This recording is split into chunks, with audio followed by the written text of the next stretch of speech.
lo que realmente somos en Cristo Jesús, y Él quiere realmente iluminar nuestra mente y nuestro corazón para que ya no caminemos equivocadamente. Quiero invitarles aquí en sus Biblias, a abrir sus Biblias con la ayuda del Señor, libro de Zacarías. El libro de Zacarías. La efectividad de la palabra o el evangelio efectivo.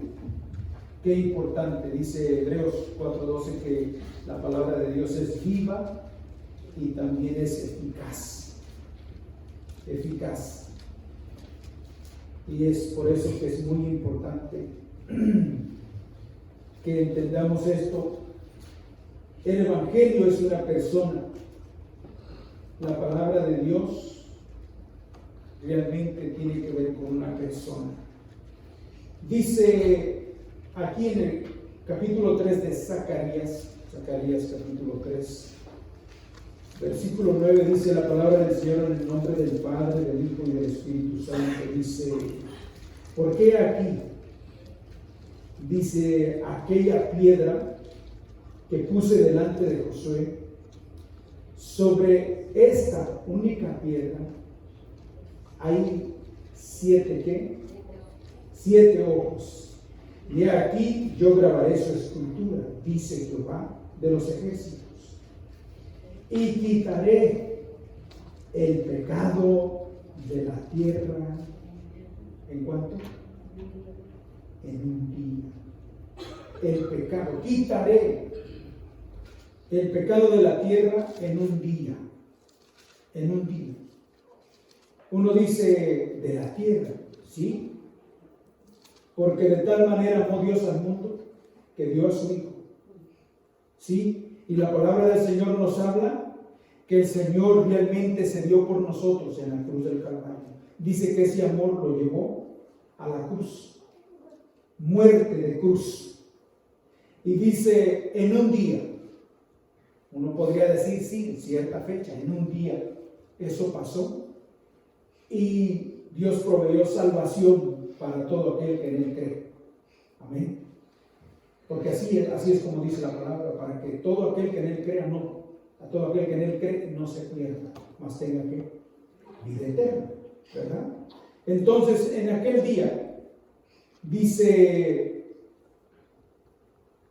quitará, dice, en un día el pecado de la tierra. Entonces, podemos ver esto también. Día tiene que ver con la persona, tiene que ver con el Señor Jesucristo. Nos habla de que somos del día, no que somos de la noche. Pero todo ello basado en que Él se dio por nosotros. Y veamos qué es lo que pasó. Capítulo 4.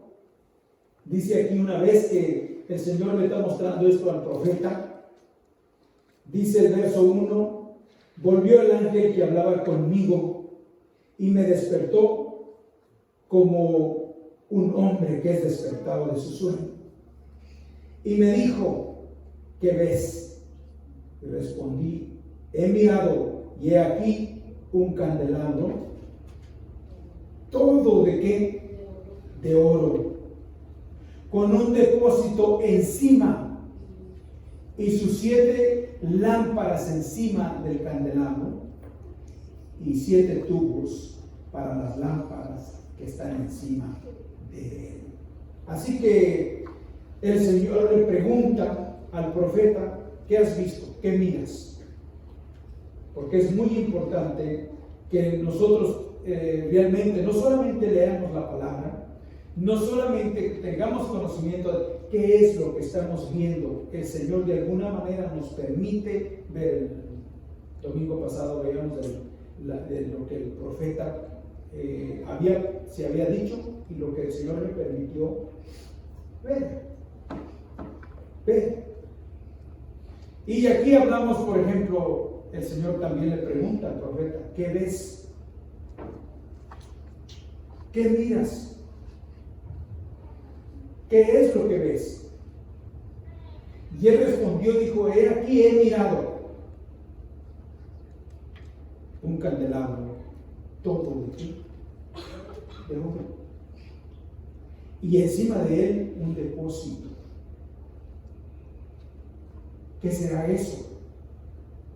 Cuando habla de candelero, cuando habla de candelabro y todo de oro, ¿se acuerdan que allá en el Apocalipsis 1 habla de las 7 iglesias? Y habla de uno de las 7 iglesias como los candelabros, y uno en medio de esos 7 como el Hijo de Hombre. Veo a la iglesia, veo al pueblo de Dios, veo la iglesia, veo al pueblo de Dios, porque es el que lo que representa es el candelabro, todo de oro, porque cuando hablamos de la realidad de Cristo en nosotros, ahí no hay fantasía, ahí no hay otra cosa, es realeza, o es o no es, por eso es que es o no es. Y cuando hablamos del sentir de Cristo, hay en vosotros el sentir de Cristo, que es cuando estamos hablando de realidad. Nadie puede tener el sentir de Cristo si no tiene realidad del Señor, si Él no realmente no mora en nosotros. Entonces hablamos de eso, podemos ver esto, y dice ese candelabro todo de oro, con un depósito encima. Nosotros entendemos que un depósito es algo que suple, es algo que suple, algo que suple. En este tiempo, cuando hablamos de un depósito de agua, normalmente lo ponen en lo alto para que las personas que están en lo más bajo puedan obtener beneficio. Y por eso es que está encima. Una iglesia que realmente está siendo dirigida y siendo enseñada por el Señor, y que depende de aquel que la ha salvado. Depende, porque sabe que no puede tener fuerza ni puede hacer nada si el Señor no interviene. Y lo podemos ver, lo podemos continuar viendo, porque más adelante en esos versículos dice claramente que el profeta no entiende lo que está viendo y le pregunta al ángel, ¿y qué es esto? Y el ángel le explica las cosas y le dice, eso que miraste del depósito, sus tubos y todo, es la palabra. Es la palabra de Jehová.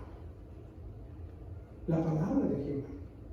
Entonces, es muy importante que podamos ver qué está aconteciendo con la iglesia, qué está pasando con nosotros mismos en este tiempo que estamos realmente, que el Señor nos concede estar por acá. ¿Qué es lo que está pasando? ¿Qué cosa ve usted? ¿Cómo mira las cosas? ¿Ve a una iglesia con realidad, dependiendo del Señor?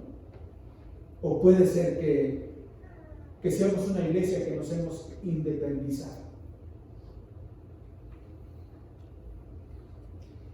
Donde no se puede dar cuentas más, donde no venimos a cuentas, como dice Isaías. Porque puede ser que estemos equivocados y no queramos rendir cuentas en nada. Es algo muy grave cuando una persona no da cuentas de nada. Cuando no dice esto y esto y esto, hay aquí esto y esto, es muy grave. No rinde cuentas y manifiesta todo lo que hay ahí. Puede haber cosas ocultas, pero lo bueno es que delante de Dios nada hay oculto que no vaya a ser manifestado. Amén. Amén. Quiero que vayamos aquí a Gálatas capítulo 4.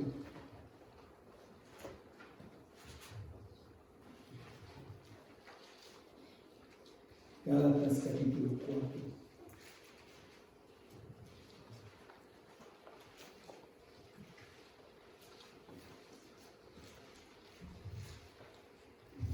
El Señor nos ayude.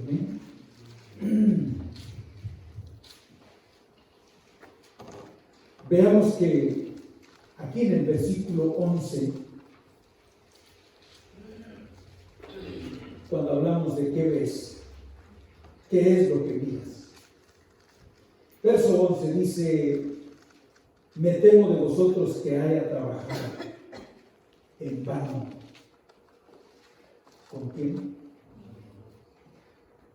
Así que, ¿qué era lo que el Señor en su misericordia y aún dentro del propósito de Dios y todo, le permitía ver? No solamente hablando de Zacarías como profeta, sino que hablamos de otro siervo como profeta, apóstol Pablo.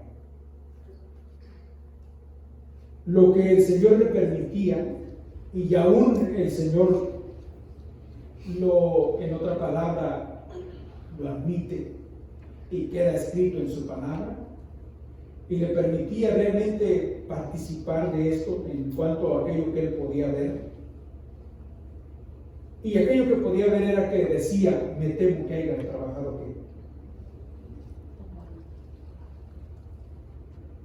Puede llegarse el momento que se pueda ver cuando hay una decadencia tan difícil, tan crítica.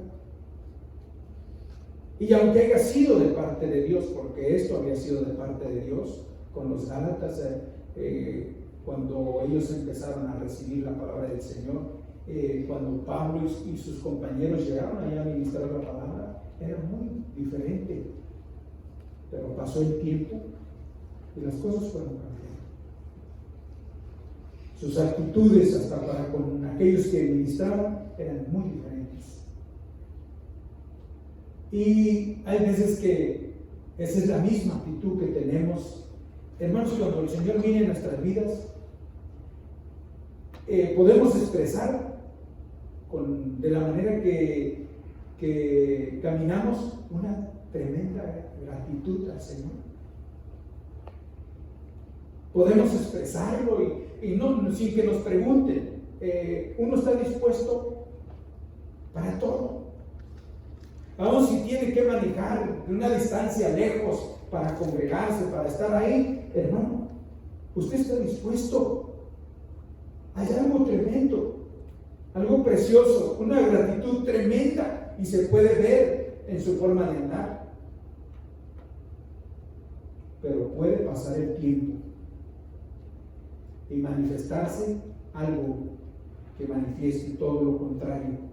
Aunque haya sido genuina su encuentro, ese genuino encuentro con el Señor, puede llegar el tiempo que usted y yo podamos mostrarnos de una manera totalmente diferente y negativa.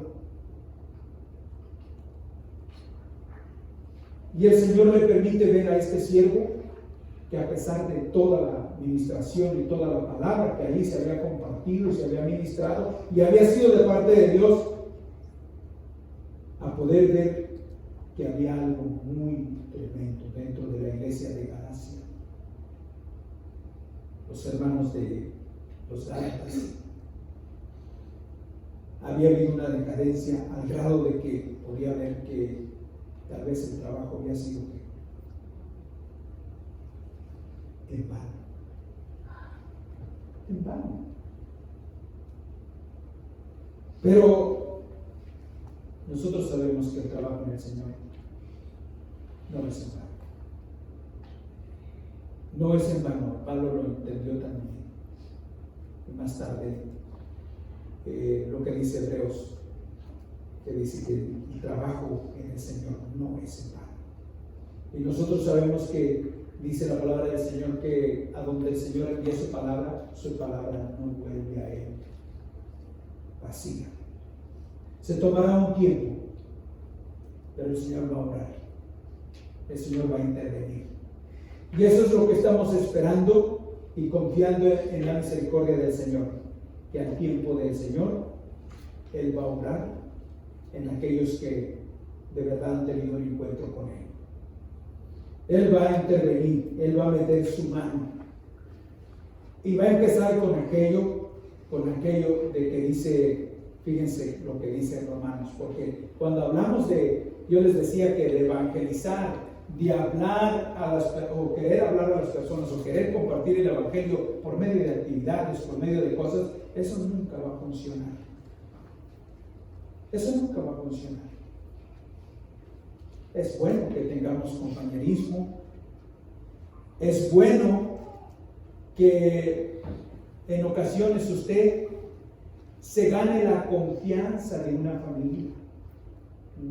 Es bueno que se gane la confianza de una familia, de una vida, que esa familia o esa vida le tenga confianza, se siente a platicar con usted y le tenga confianza. Qué bueno. Pero si nunca le hablamos de la palabra de Dios, por mucha confianza que haya entre esa vida y nosotros, nunca se convertirá. Porque no son los buenos compañerismos, no, la palabra, la ley de Jehová es la que convierte al alma. Es la palabra de Dios. Entonces es bueno que podamos ver aquí Romanos 10 lo que dice. Es una palabra, una parte de la escritura muy conocida. Romanos 10.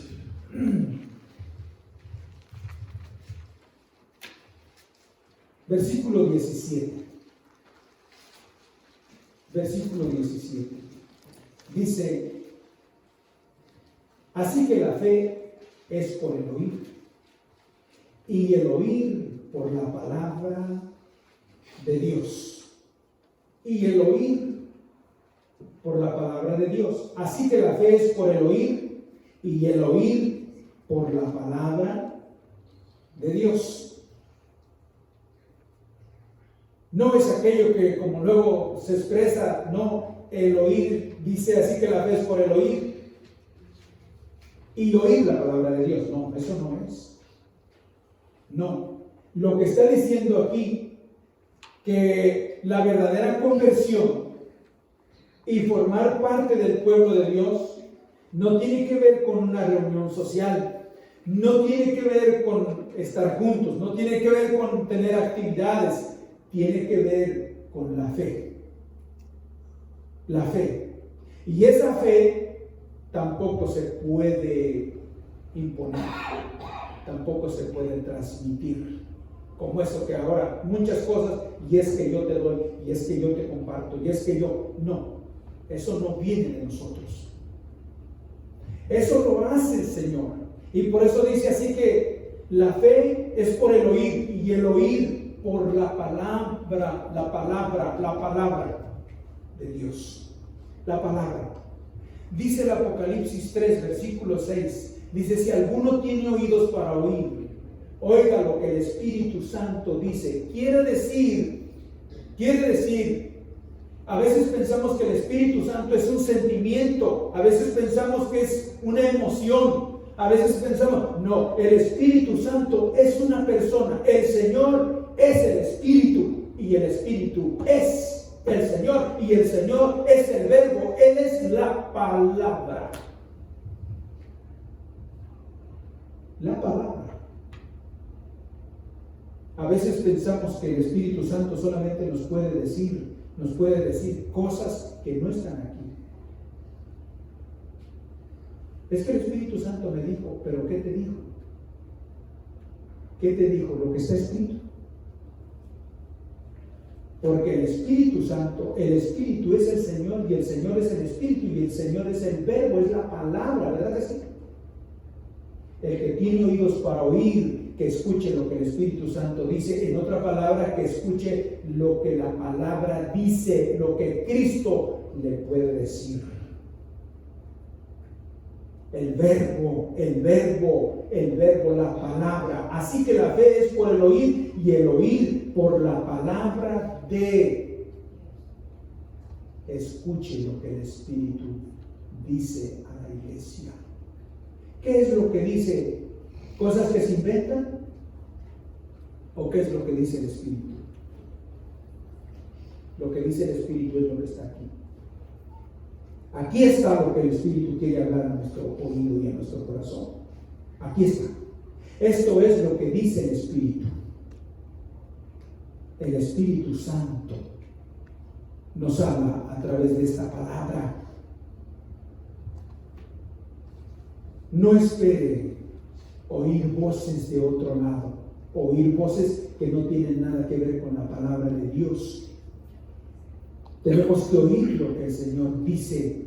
esta fe no es dada de ninguna otra parte, no viene de ninguna otra fuente. Esta fe viene solamente de Dios. Y es conocida en la palabra de Dios como una fe no fingida.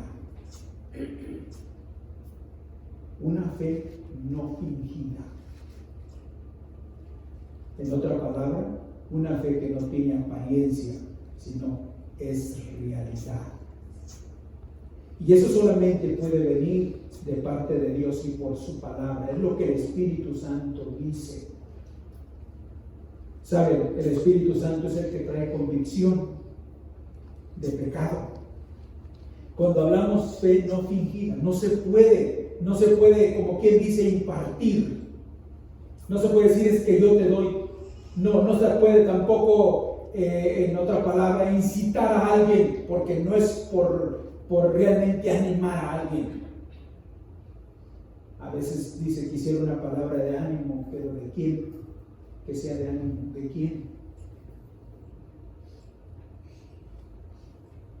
Veamos, por ejemplo, cuando hablamos de una fe no fingida. Aquí en segunda de Timoteo,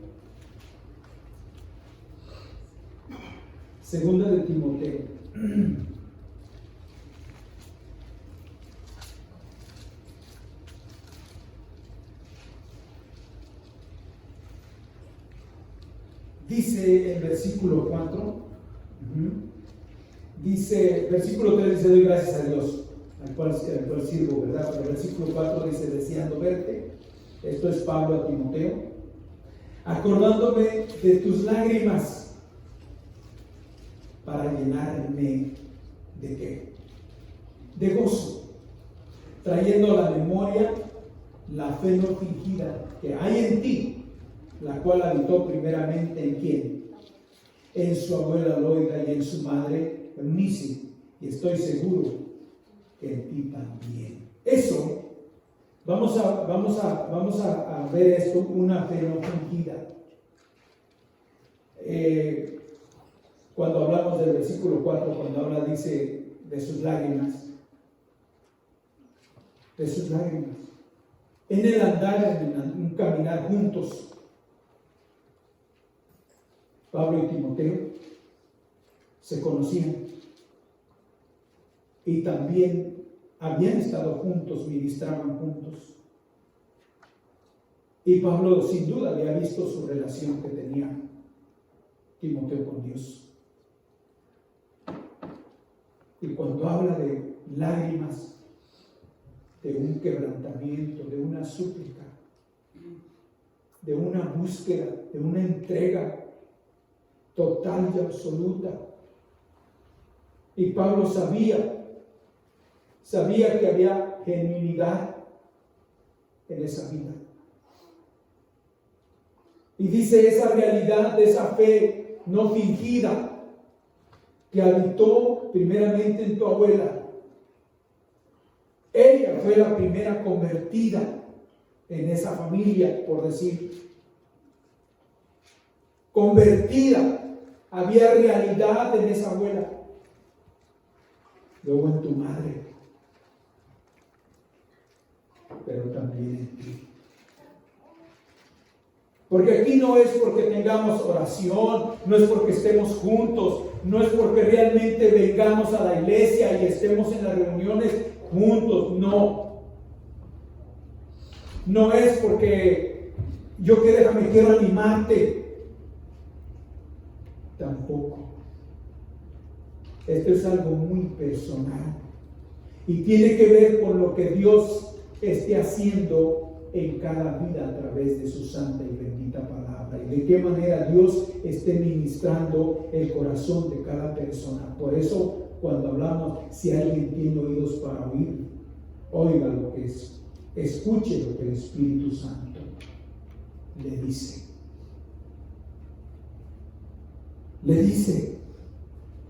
Entonces vemos aquí que no es cuestión.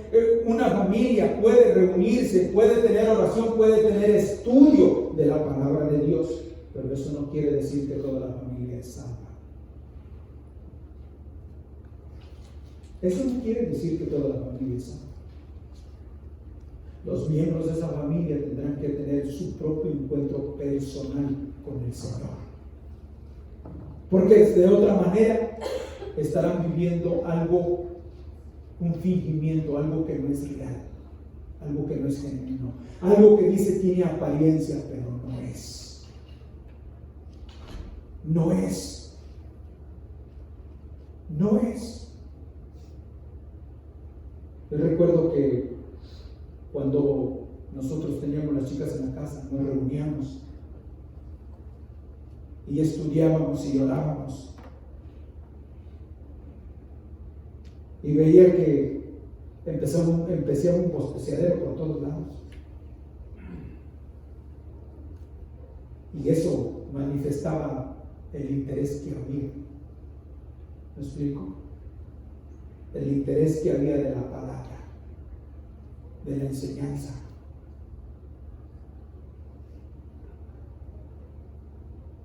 Y tengo una aquí de mis hijas al presente.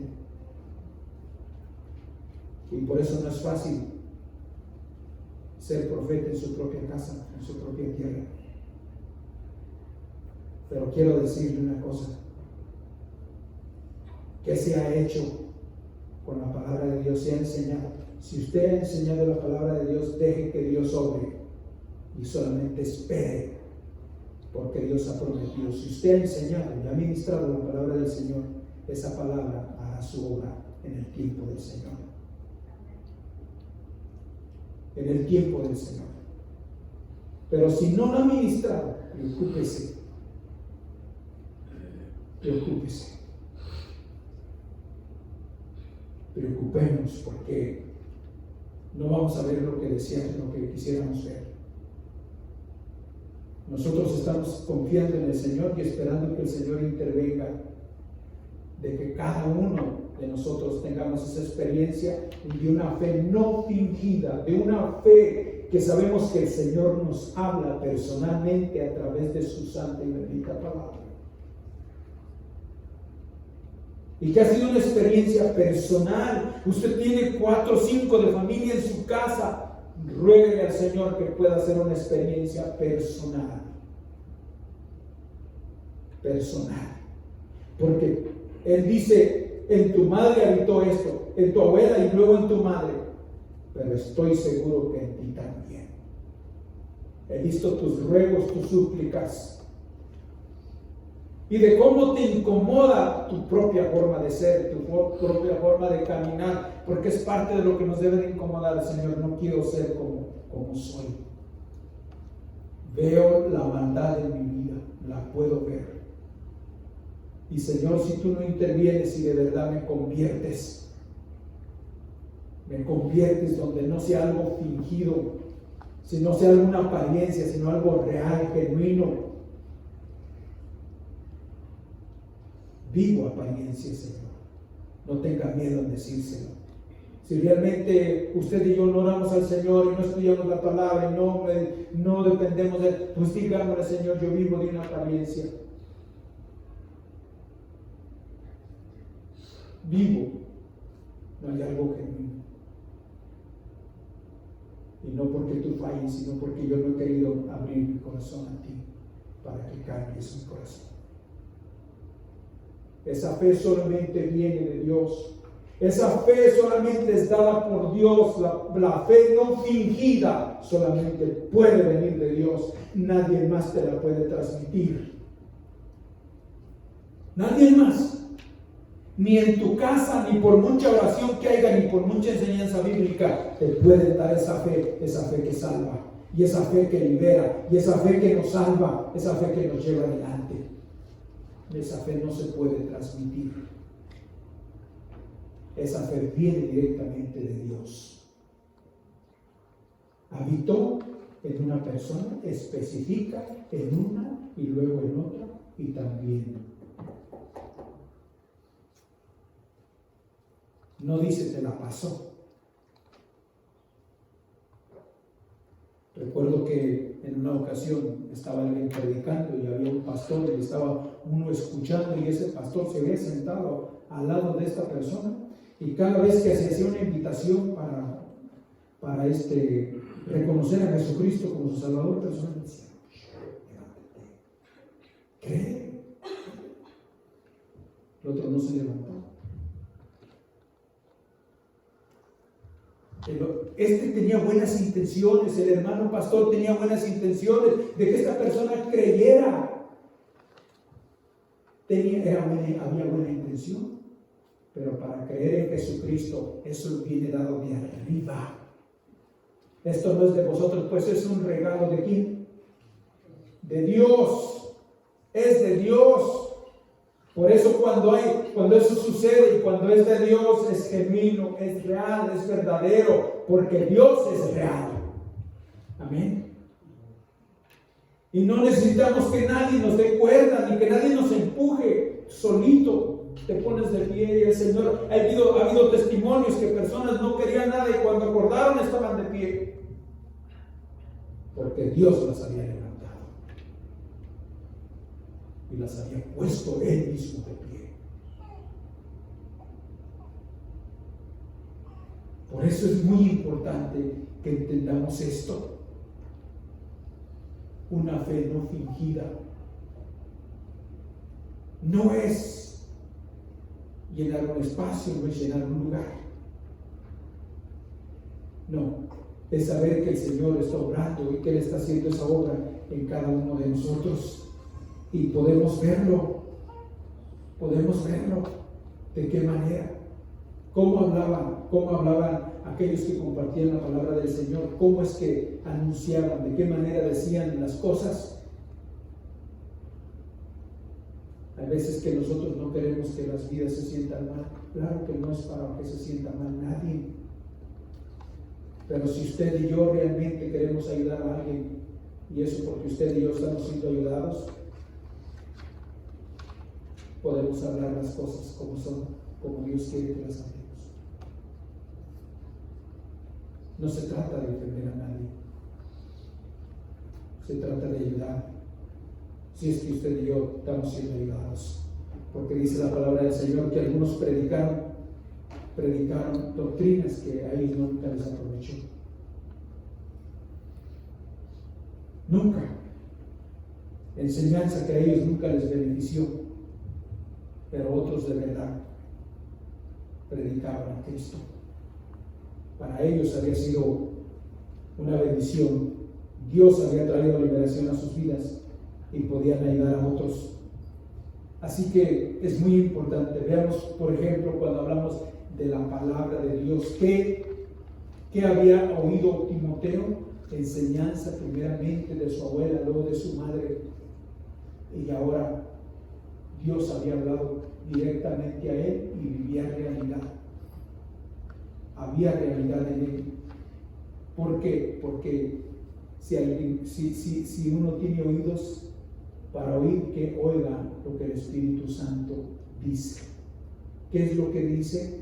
¿Qué es lo que habla? ¿Qué es lo que dice el Espíritu Santo? Él dice lo que dice la palabra de Dios. Y veamos aquí, cuando hablamos de eso, libro de los Hechos. Libro de los Hechos, capítulo 2. Son pasajes muy conocidos por todos, estoy seguro.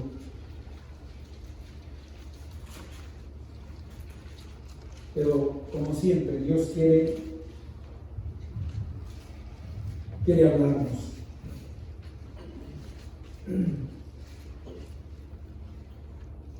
Versículo 22, capítulo 2 del libro de los Hechos. Hechos 2, versículo 22. Dice: varones israelitas, oí estas palabras. ¿Qué es lo que tienen que oír? ¿Qué es lo que tenían que oír esos israelitas? Lo que el Espíritu Santo decía, la palabra. Oíd estas palabras. Jesús Nazareno, varón aprobado por Dios entre vosotros, con maravillas, prodigios y señales que Dios hizo entre vosotros por medio de él, como vosotros mismos sabéis. versículo 23, a este, o sea, hay una definición, ¿verdad? Hay una separación y hay un énfasis en alguien. Enfatizan en una persona, el énfasis se hace en una persona, a este, entregado por el determinado consejo y anticipado conocimiento de Dios. Prendiste y mataste por manos de inicuos, crucificándole, hablando de la muerte, la crucifixión del Señor, y habla y les dice, les habla el Señor a través de su palabra y les dice quiénes fueron culpables. ¿Verdad que sí? ¿Quién lo hizo? Nosotros no estuvimos ahí, pero ¿por quién murió? ¿Por quién es que él fue crucificado? ¿Porque quería ser crucificado?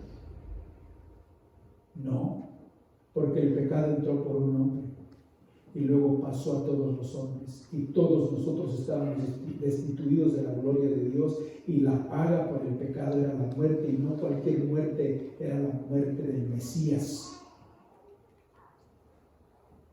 de Jesucristo, porque por eso cantábamos, porque no hay Dios tan grande como tú, no hay Dios que pueda hacer las obras como las que haces tú. Satanás puede hacer señales, puede hacer milagros, puede levantarse en tormentas, puede levantarse en vientos, destruir los bosques, también hace milagros, pero ¿sabe qué no puede hacer? No puede salvar a nadie. No puede salvar a nadie. Él no vino a salvar a nadie, Él vino a destruir a todo aquel que pueda destruir. Por eso me explico. Por eso, grandes y maravillosas son sus obras. Y no hay Dios, hay muchos dioses, pero no hay Dios como ese Dios que tiene en nuestro corazón. No hay ningún otro Dios que merezca toda la honra y toda la gloria como nuestro Dios. Y ya ve, no le servimos, no estamos dependiendo, no estamos entregados. Nuestra situación es más inclinada a otras cosas que no son dioses. Son dioses, pero no Dios verdadero. Entonces vemos aquí lo que dice a este, bien específicamente a este, y continuamos viendo, por ejemplo, vemos el versículo 36, que es uno de los versículos que conocemos bastante, que dice: sepa pues ciertísimamente toda la casa de Israel, que a este, verso 23, lo mismo, que a este Jesús, a quien vosotros crucificasteis, Dios le ha hecho Señor y Cristo. Señor y Cristo. Al oír esto, ¿qué pasó? Al oír esto se compungieron de corazón y dijeron a Pedro y a los otros apóstoles: varones hermanos, ¿qué haremos? Así que la fe viene por el oír, y el oír por la palabra. ¿Quién les hizo oír esto? El Espíritu Santo. El Señor les hizo oír esto.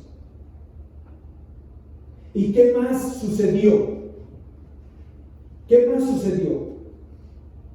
Dice aquí que les hizo oír esto, que dice: a este Jesús, a quien vosotros crucificasteis. O sea, ustedes crucificaron, nosotros crucificamos. Si no hubiese habido pecado, Cristo tenía que haber venido a este mundo y morir. Entonces, ¿por qué murió? ¿Y quién es culpable de ello?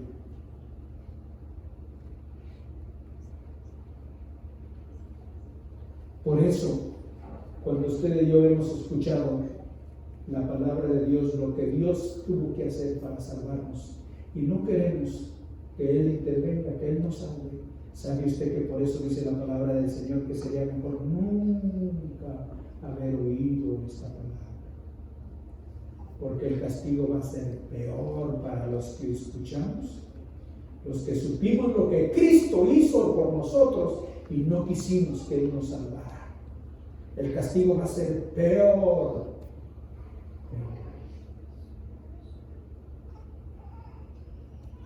Porque usted y yo sabemos por qué murió Cristo y por qué. Por mi pecado. Él murió por mí. Le preguntan, ¿qué pasó? ¿Quién es usted? ¿Por qué es que es lo que dice que es? Porque Cristo murió por mí. Por eso soy lo que soy. Porque Cristo murió por mí. Y esto que tengo no me lo dio nadie aquí abajo. Esto que tengo viene de arriba, por gracia, y esto no de nosotros, pues es un regalo de quién, de mi Padre Celestial. Por eso mi forma de vivir, mi forma de ser debe de ser diferente. No importa que tal vez no todo el mundo esté de acuerdo con usted, y nunca va a estar de acuerdo con usted todo el mundo, pero usted sabe, sí sabe cómo está viviendo delante del Señor. Si sabe qué es lo que está pasando. Sabe, aquí dice que al oír esto, al oír ¿qué? La palabra, se compungieron de corazón y dijeron a Pedro y a los otros, varones hermanos, desesperados, ¿qué hacemos? La palabra, vean por ejemplo, la palabra compungir quiere decir o significa dolor,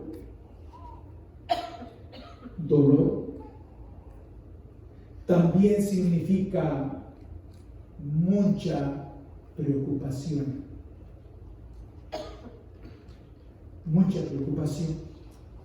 se preocuparon demasiado, de tal manera que preguntaron, ¿qué es lo que debemos de hacer? Sabemos que estamos en problemas. El Espíritu Santo dice que nos da convicción, nos convence. En otra palabra, nos declara culpables. Siempre he pensado y siempre he visto un ejemplo grave, hermanos, cuando usted sabe que va corriendo recio y de repente toca al policía y le pone las luces. Para cuando se acerca a su ventanilla, usted en su mano le tiembla. Y ya le tiembla porque usted sabía que iba corriendo recio y que tiene la autoridad frente a frente y ante ella usted es culpable. Así debe de temblar nuestro corazón ante el Espíritu Santo, sabiendo que nos trae convicción, nos dice es culpable. Arrepiéntete porque eres culpable de la muerte de Cristo. Arrepiéntete porque andas con esas cosas, porque te conduces de esa manera, si va a ser peor para ti si no te arrepientes. Porque era mejor nunca haber conocido nada de esto. Así lo dice la palabra del Señor, que era mejor. Porque horrenda cosa es caer en manos de un Dios. De un Dios vivo. Amén. Veamos aquí, estos se compungieron de corazón, les dio mucha tristeza, se entristecieron, les dolió y se pusieron muy tristes saber que por su culpa y lo que habían hecho estaban caminando, actuando en contra de quién, de Dios mismo. ¿Me explico? Hay una palabra que dice de esta tristeza aquí en 2 de Corintios 7. Si ustedes quieren verlo, regresaremos para continuar viendo aquí. 2 de Corintios 7.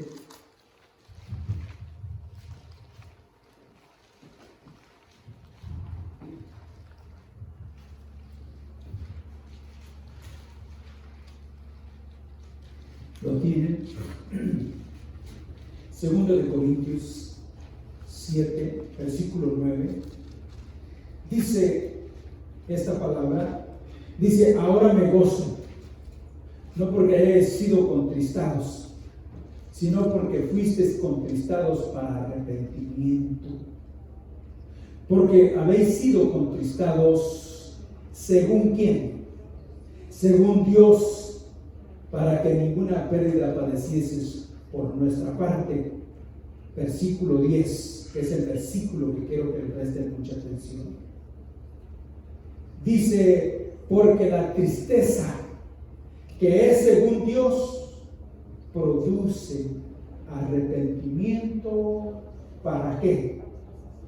Varones hermanos, ¿qué haremos? ¿Qué necesitamos hacer? Estamos tristes, nos duele que tengamos esa actitud contra Dios mismo. Nos entristece que Dios es el Dios de nuestros padres, el Dios de Abraham, el Dios de Jacob, el Dios de Isaac, el Dios que sacó a nuestros padres de la tierra de Egipto. Es contra el que hemos actuado.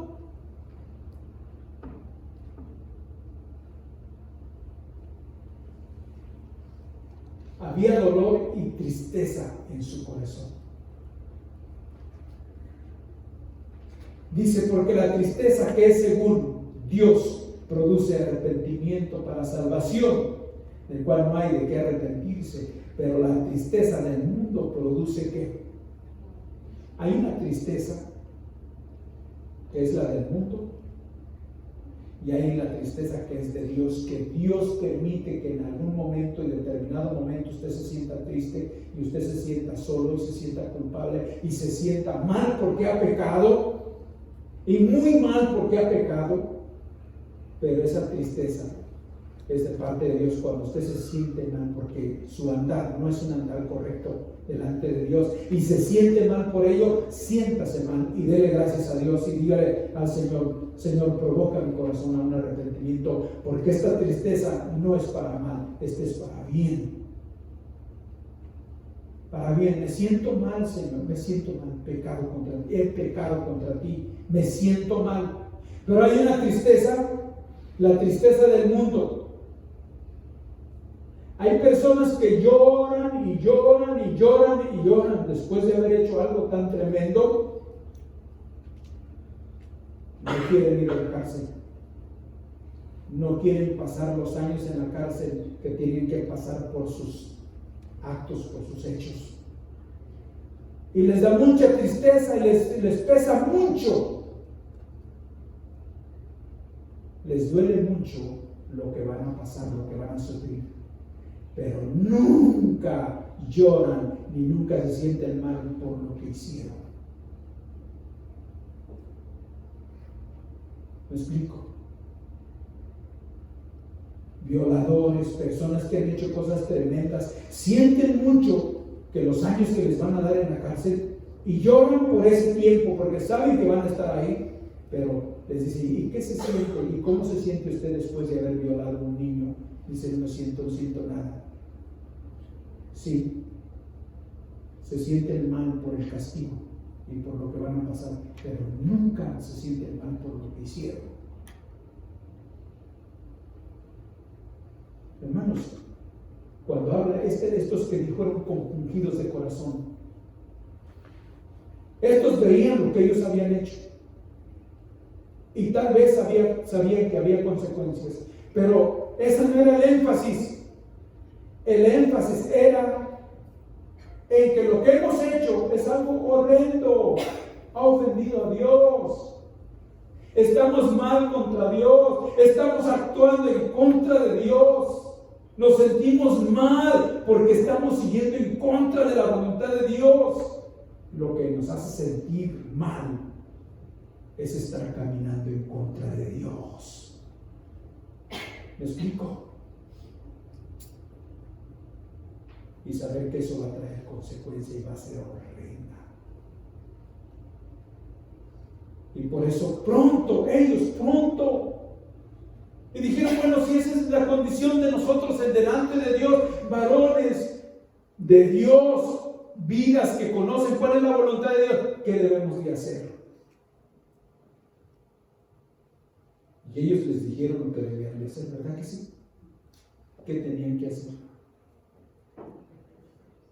Y el mensaje para nosotros, ¿qué es? ¿Cuál es el mensaje para nosotros? ¿Ah? ¿Solamente oído o es necesario que nos arrepentamos?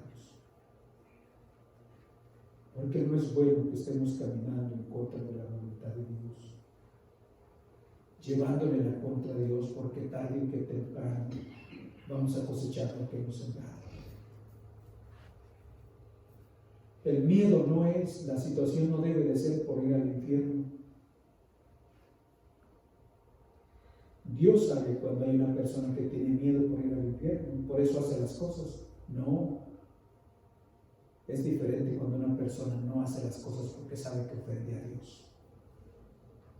Entonces Dios interviene en su vida, trae convicción, dice: yo sé que tú quieres salir, yo sé que tú te sientes mal a pesar de lo que has hecho, te voy a ayudar, porque yo soy tu ayudador, porque yo multiplico las fuerzas que no tienen ninguna, porque yo soy el que consuelo los corazones, yo soy el que doy vida, yo vine para darte vida. Cuando pasé estabas muerto. Una persona que ha pecado de alguna manera se ha secado espiritualmente, está seco. Pero dice Ezequiel 16: pero pasé cuando estabas en tu pecado y miré que estabas muerta y te dije: vive, vive, vive. Amén. Porque Él vino a darnos vida. Y vida en abundancia. Hermanos, no. Hay una tristeza, y si no te sientes triste, no te sientes mal por lo que estás viviendo y de la manera que estás viviendo, pues entonces pregúntale al Señor: a lo mejor no ha habido un nuevo nacimiento. Porque todos podemos tener debilidades. Amén. Pero si no nos sentimos mal, es un estilo de vida. Y nos dice la palabra de Dios: bien, ¿quién no van a entrar? No porque no hayamos fallado nunca, sino porque no formemos parte de ese pueblo. Los hechiceros, los brujos, los fornicarios, los adúlteros, pero que sea un estilo de vida que pertenezcan a ese reino de las tinieblas.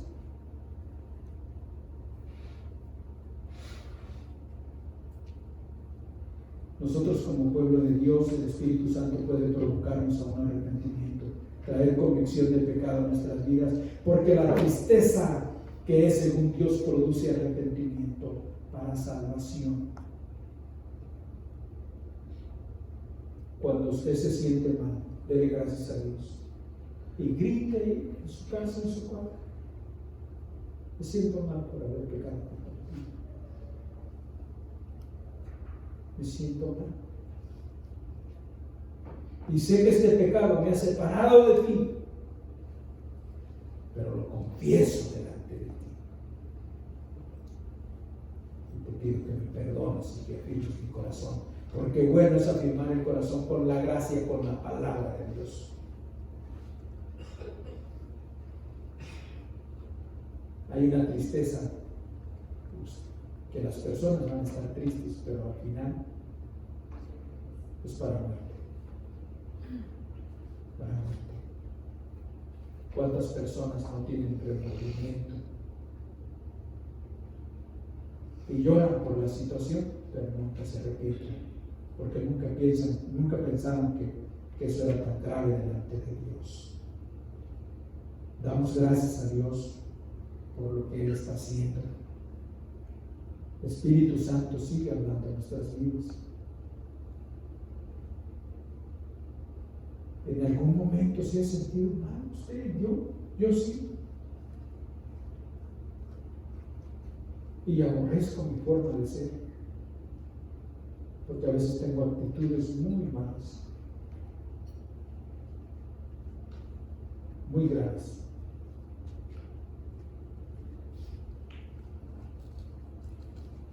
Por eso Job decía: de oídas te había oído, pero ahora mis ojos te ven. Y luego dice: me aborrezco y me arrepiento en polvo y ceniza. Y era uno que era temeroso. Alguien decía, no es porque soy temeroso, no hago lo que quiero hacer. Tenía puras ganas, ¿verdad? Tenía puras ganas. No. Pero siempre, hermanos, de verdad. ¿Cuánto no quisieron hacer? Pero sí, el Señor dice, cuidado, no vas a tener una actitud de ese sujeto. Y ahí estamos, gracias al Señor. Veamos entonces, volvamos a dónde, a Hechos 2, donde estábamos. El Señor nos ayude, amén. El Señor nos ayude. Así que veamos aquí continuamos aquí con esta parte de la Escritura. Una de las cosas que tenía que ver con la palabra es hacerlos responsables de la muerte, de la crucifixión, de la muerte del Señor y su resurrección. Y entonces dijeron arrepentidos. Verso 40, y nos habla, dice, y con otras muchas palabras testificaban y les exhortaba diciendo: sed salvos de esta perversa generación. Entonces, hablando aquí de una fe no fingida, hablando de esa fe que viene de parte del Señor, nos habla con esta palabra que dice sed, salvos. ¿Ven? Como dice sed, no dice actúa, no dice haz, no, sed.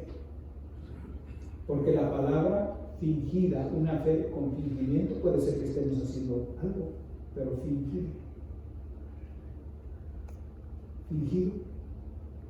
Dice que teniendo apariencia de piedad negamos la eficacia de ella, ¿verdad que sí?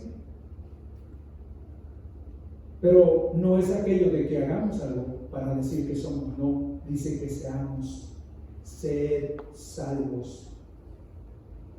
Y esa parte que tiene que ver con salvo, en otra palabra, ser libres, salir, ser diferentes, no imitando a nadie, no, sea algo muy normal. Por ejemplo, la palabra del Señor nos habla de la situación de Abraham.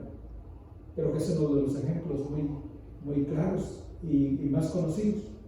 Que cuando Dios le habló a Abraham, el Señor le habló a Abraham y le dijo: sal de tu tierra y de tu parentela y vete.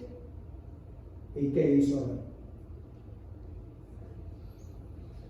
Salió y se fue. Sed salvo. Sed.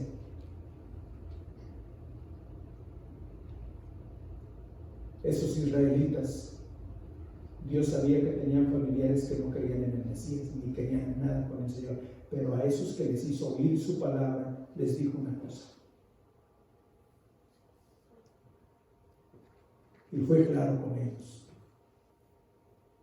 yo los perdono, yo los recojo, los tomo como mi pueblo, pero sed salvos de esta perversa generación, de este género, de esta gente que no quiere nada. ¿Cómo podemos realmente tener nosotros comunión realmente en una íntima comunión con alguien que no tiene el mismo sentir?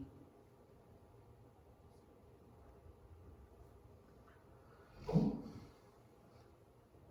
Por encima de todo está el Señor. Y usted sabe, si usted es una persona sana, mis sentimientos y lo que yo siento, los míos, no los de Cristo, los míos, tienen que ser puestos abajo para que esté el sentir de Cristo.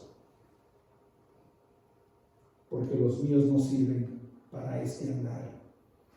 Así que veamos aquí: ser salvos de esta perversa generación, versículo 41. Así que los que recibieron su palabra. ¿Cuántos? Yo creo que había muchísimos ahí, ¿verdad? Entonces, había más de 3,000 personas. Pero dice que así que los que recibieron su palabra fueron bautizados y se añadieron aquel día como 3,000 personas.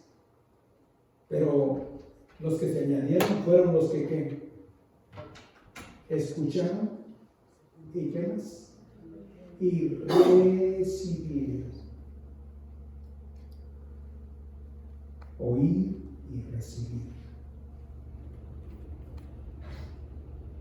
Es muy importante, porque uno puede oír y ¿qué? Y desechar. Y desechar. Y cuando habla aquí, se añadieron, ¿sí? Y dice que 3,000 personas. Pero también la palabra añadir. Y Él edificará su iglesia. Él edificará. Añadió. Engrandecer. Ensanchar. Aún cuando habla de número, pero también cuando habla de una construcción. Si usted quiere ensanchar un edificio, tiene que agregarle, ¿verdad? Y si tiene que agregar, tiene que ver con aquello de edificar más. Y en aquel día fueron edificados y fueron añadidos como más de 3,000 personas, como 3,000 personas, y perseveraban. Y todo esto, y viendo el versículo 47, todo lo que pasaba en esos días con esa iglesia, alabando a Dios y teniendo favor con todo el pueblo, y el Señor añadía cada día a la iglesia los que habían de ser que. Así que la salvación no solamente tiene que ver con ser salvos del infierno, o no solamente tiene que ver con la persona del Señor en nuestras vidas, sino también tiene que ver con salvos de muchas cosas. Hay ataduras, hay cosas que de verdad en nuestra vida tienen mayor lugar, tienen el primer lugar en nuestro corazón, donde Dios no tiene nada que ver con esa área en nuestro corazón. Y sí, creemos en el Señor y sí, confiamos en Él, pero a nuestra manera. Pero cuando se trata de que Él quiera dirigir nuestra vida, decimos, no, espérame un poco. No. Dar cuentas, no. Ser vidas sometidas, no tanto. Porque hasta allá no.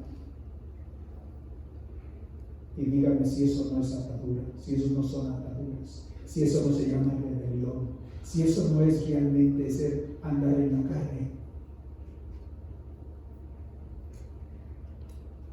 Entonces necesitamos que el Señor nos hable a través de su palabra para ser edificados y ser liberados. Conoceréis la verdad y la verdad os hará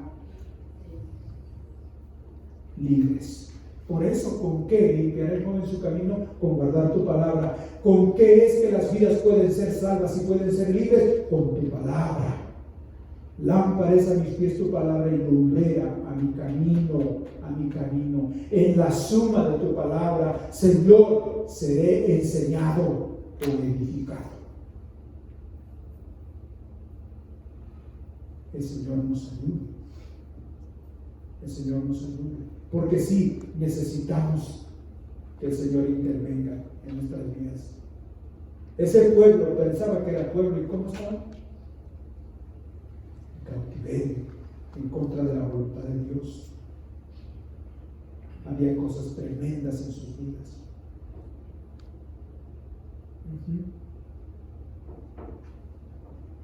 Edificados. No solamente es agregar número, es que la iglesia pueda ser edificada en la palabra de Dios. El que tiene oídos para oír, oiga lo que el Espíritu Santo dice. ¿Y qué es lo que dice? ¿Hay así ruidos? No. Él nos habla a través de su palabra. Y cuando dice de oír, es que hay que obedecer, hay que dar pasos. El que tenga oídos para oír, oiga, escuche. Muy importante, el Señor nos ayude. Aquí quisiera que viéramos un último pensamiento con esto del Salmo 19. Salmo 19.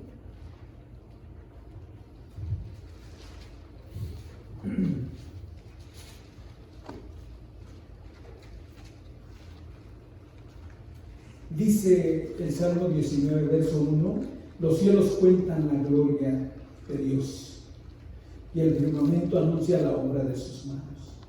Un día emite palabra a otro día y una noche a otra noche declara sabiduría. Verso 3. No hay lenguaje, ni palabras, ni es oída su voz. Por toda la tierra salió su voz hasta el extremo del mundo, sus palabras. En ellos puso su tabernáculo. ¿Para qué? ¿Qué querrá decir eso? Tabernáculo, y luego qué? ¿Y luego qué?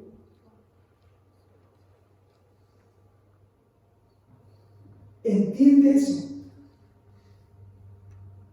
En ellos puso tabernáculo. ¿Para qué? Tabernáculo, y luego habla de sol. ¿Qué quiere decir eso?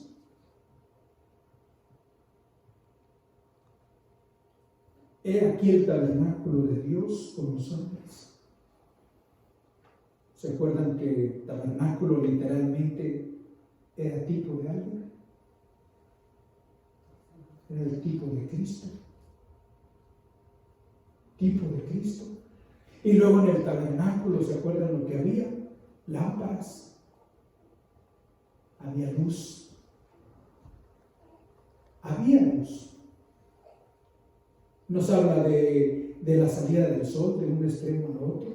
Y que no hay palabras ni se escuchan voces, pero que hay un mensaje.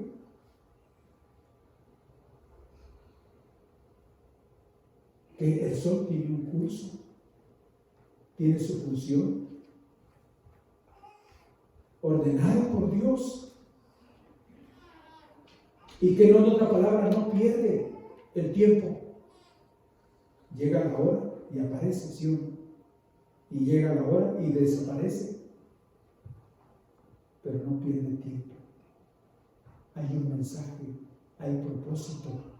Dios a usted y a mí no nos ha salvado nada más para perder el tiempo.